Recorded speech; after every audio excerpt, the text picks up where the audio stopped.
Hello my वंशन family. Welcome back to my channel dream world. आप लोगों का बहुत बहुत धन्यवाद। थैंक यू सो मच मेरी कहानी को इतना प्यार देने के लिए।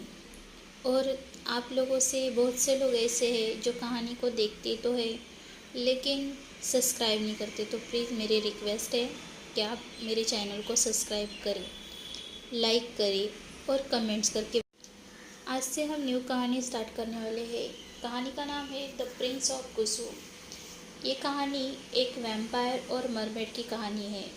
इस कहानी में werewolf, dragon, fox, white tiger, चुड़ैल और आदमखोर मरमेड यानी कि जो आदमी को इंसानों को खा जाते हैं। तो कहानी को स्टार्ट करते हैं। Part 1, mermaid world. आज मरमेड वर्ल्ड में एक बड़ा त्यौहार था क्योंकि उनका प्रिंस 18 साल का हुआ था और आज सबको अपना मेट मिलने वाला था। वे सब समुद्र की गहराई से निकलकर धरती पर आते हैं। आने के बाद वह समुद्र देवता और मून गॉड की प्रार्थना करते हैं कि उन्हें अपना मेट बताए। समुद्र की सुंदरता आज कुछ और ही थी। पानी सितारों से चमक सितारों जैसी चमकीला था, मानो आकाश पानी एक हो। सारे रिचुअल्स पूरा होने के बाद चंद्रमा देवी यानी कि मून गॉड खुश होते हुए चांद की रोशनी से सबको अपना अपना मेट तो मिल जाता है, लेकिन राजकुमार को अपना मेट नहीं मिलता। वो उदास हो जाता है और मून गॉड को देखते हुए कहता है, क्या आपने मेरे लिए मेट नहीं बनाया है मून गॉड? मून गॉड हंसते हुए कहती है, नहीं मेरे प्यारे बच्चे, तुम्हें बस उसे ढूंढना होगा। राजकुमार कहता है, लेकिन क्यों? मून गॉड कहती है, बेटा उसे ढूंढने से पहले तुम मुझे एक वचन दो।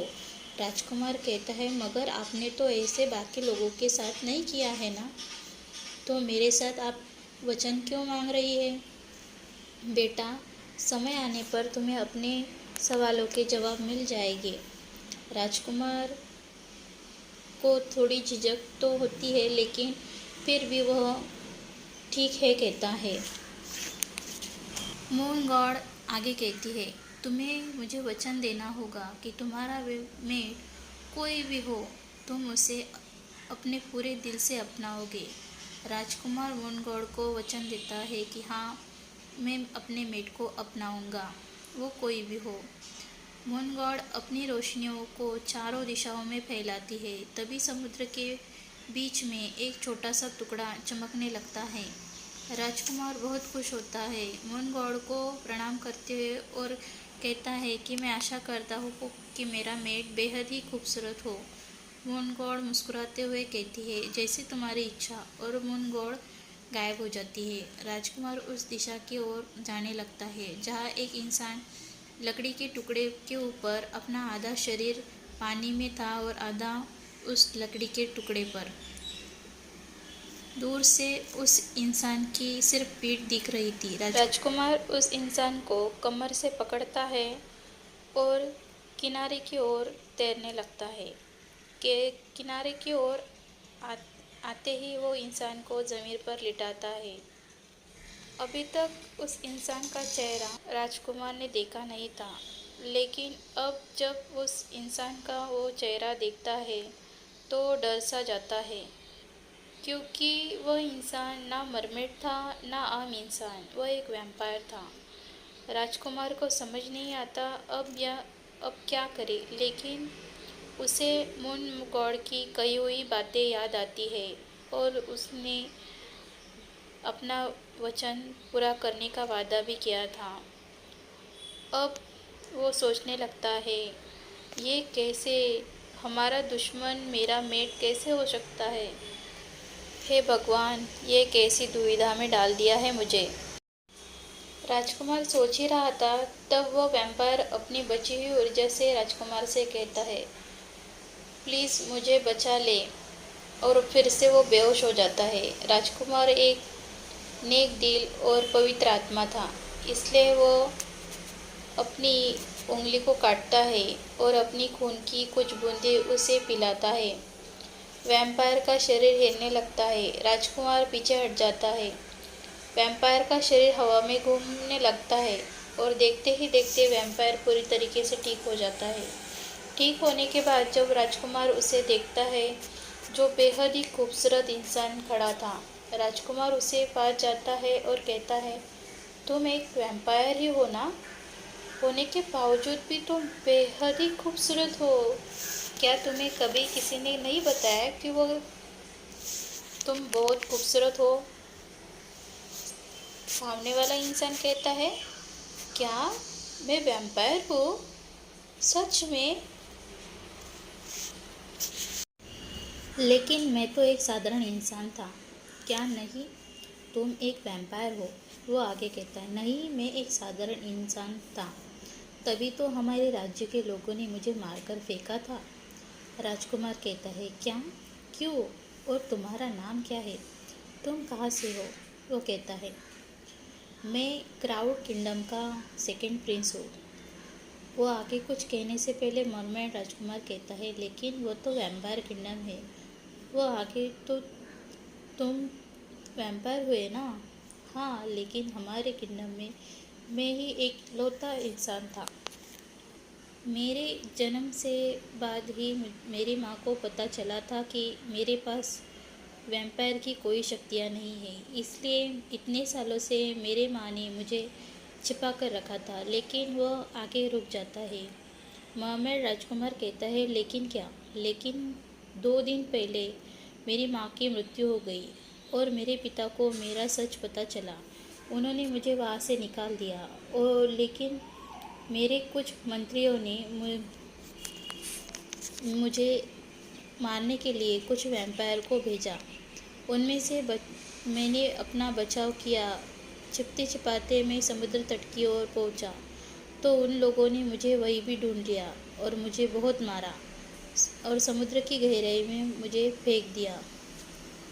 उन लोगों को ऐसा लगा कि मैं मर चुका हूँ, लेकिन मैंने अपनी बची हुई ऊर्जा से तैरते हुए समुद्र की उस लकड़ी के ऊपर अपने आप को झोंक दिया, लेकिन मैं अगले ही पल बेहोश हो गया।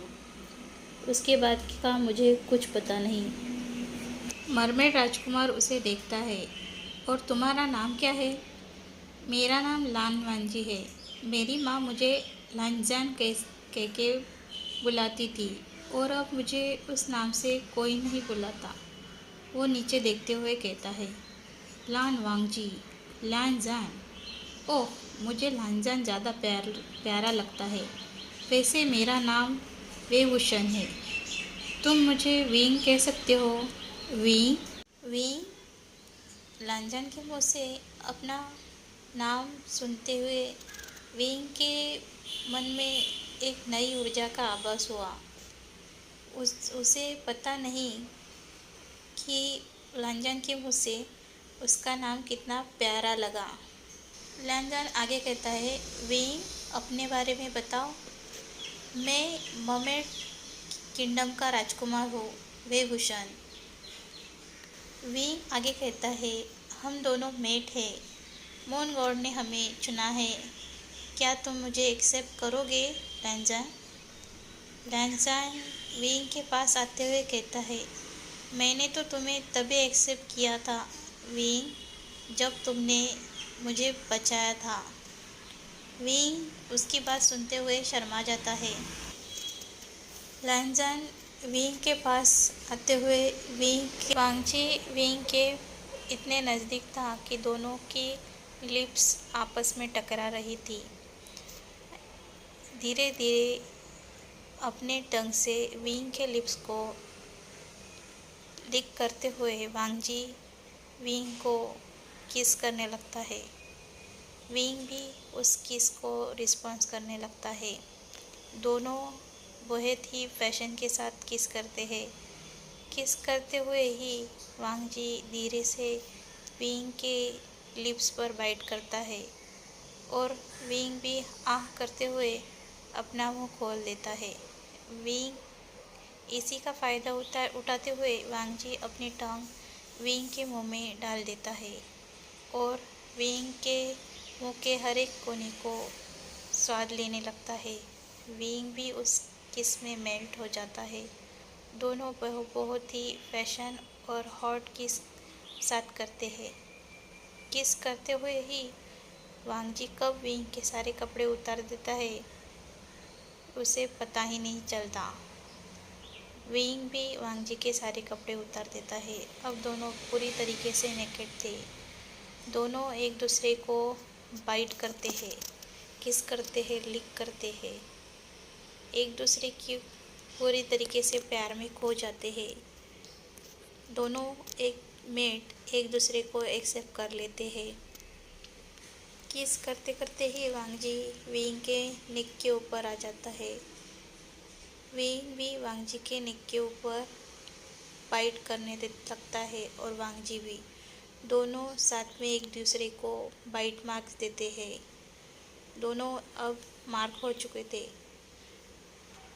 इसी के साथ पूरे 7 दिनों तक दोनों अपनी रट को साथ में बिताते हैं। दोनों ने नोटिंग कर ली थी। अब बारी थी वांग जी क्या डिसीजन लेता है इसकी। 7 दिनों के बाद दोनों अपनी रट को शांत करते हैं। दोनों के प्यार और भी गहरा। 7 दिनों में ही दोनों ऐसे मिले थे जैसे सालों से एक दूसरे के लिए तरस रहे थे। 7 दिनों बाद जब वांग जी और वी दोनों एक दूसरे के साथ उसी जगह पर थे, विंग वांग जी से कहता है, अब तुमने क्या डिसाइड किया है? वांग जी कहता है, मैं इसी जगह पर रहने वाला हूँ। विंग कहता है, ठीक है, तो मैं भी तुम्हारे साथ इसी जगह पर रहने का डिसाइड करता हूँ। वांग जी कहता है, लेकिन विंग कहता है, कुछ नहीं, मैं यहाँ से अपने किंगडम जा सकता हूँ। आगे देखना होगा कि नियति ने इनके साथ क्या लिखा है, या ये साथ रह पाएगी या बिछड़ जाएगी। मिलते हैं नेक्स्ट पार्ट में। Thank you.